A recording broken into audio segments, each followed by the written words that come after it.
አገር የሰራ አገር የጠበቀ የባዳና የባንዳ ሚና የሚገነዘብ ህዝብ ስለሆነ መጀመሪያ ባንዳዎቹን ይሰብስብ፣ ለባዳዎች ድልድይ እንዳይሆኑ ይብቃችሁ ይበላቸው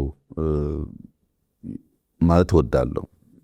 ባንዳዎች ብዙ ጊዜ በታሪካችን የከፋ ቁስል ስብራት ጥለውብናል። እነዚያን በቃችሁ ብሎ መምከር፣ መገሰጽ፣ መመለስ ይጠበቅበታል። ለባዳዎች ድልድይ ሆነው ጥፋት እንዳያመጡ የበኩሉ ሚና እንዲጫወት አደራ ማለት እፈልጋለሁ። ከዚያ በተጨማሪ ከእውነት እንድንስማማ የሚታየውን ልማት፣ የሚታየውን ለውጥ፣ የሚታየውን ውጤት ሳናምን የማናቀውን ውሸት፣ የማናቀውን ወሬ ከማመን እንቆጠብ። ከምናየው አይበልጥም የምንሰማውና የምናየውን በሚያጸና በሚያሳድግ መንገድ መሄድ ይመረጣል። ከፈጠራ ወሬ መሰብሰብ ያስፈልጋል። ፈጠራ ወሬ የሚከፋፍል ነው። ፈጠራ ወሬ የሚያዳክም ነው፣ ጉልበት የሚበላ ነው እና ለወሬ ቦታ ሳንሰጥ ታሪካችንን በእውነት ዛሬንም በእውነት ነገንም በእውነት ለመስራት ጥረት የምናደርግ ብንሆን በከንቱ ውዳሴ ለሚሸነግሉ አንደኛ አማራ ነኝ፣ አንደኛ ኦሮሞ ነኝ፣ ካለኔ አማራ፣ ካለኔ ኦሮሞ፣ ካለኔ ጥቅም የሚሉ ሰዎች በተጨባጭ ስራ የማያውቁ፣ ተቋም የማያውቁ፣ ኃላፊነት የማያውቁ እንዲሁ ዝም ብሎ በባዶ ሜዳ አውራ የሚሆኑ እንጂ ከቲም ጋር ተቋማዊ በሆነ መንገድ አንድን ነገር አቅደው በዲሲፕሊን መፈጸም የሚችሉ ሰዎች አይደሉም እና ከእንደዚህ ያለው የከንቱ ውዳሴና ወደማይጨበጥ ነገር ወደሚወስደው የፖለቲካል ትርክት የማይወሰድ ህዝብ መሆን አለበት ብዬ አስባለሁ።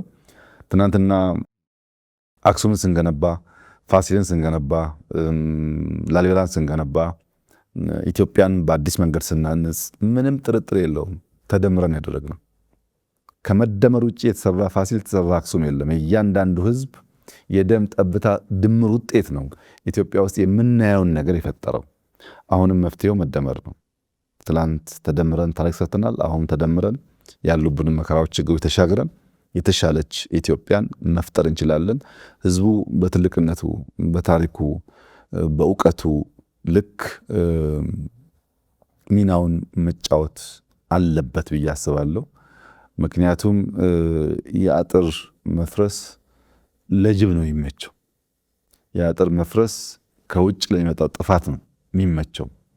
የልብ መራራቅ ለጠላት ያመቻል። ተቀራርበን፣ ተወያይተን፣ ተመካክረን፣ ተጋግዘን አንዱ የአንዱን ስብራት፣ አንዱ የአንዱን ድካም ጠግኖ ኢትዮጵያን ብንሰራት ለእኛም ሌሎችም መትረፍ የምትችል ሀገር ስለሆነች ልዩነትን በማቀንቀን፣ ጥላቻን በማቀንቀን፣ ጥፋትን በማቀንቀን የሚገነባ ሀገር የለም። ልክ እንደተለመደው ባህላችን ጥፋት ካለ ሽምግልና፣ በእርቅ፣ በካሳ ተሻግረን አዲስ የጋራ ማንነት ለመስራት አሁን ያለውን ዘመን በሚዋጅ የእሳቤ ልክ እንድንመላለስ፣ አብረን እንድንቆም፣ እንድንበረታ አደራ ላለው ምንም ጥርጥር የለውም።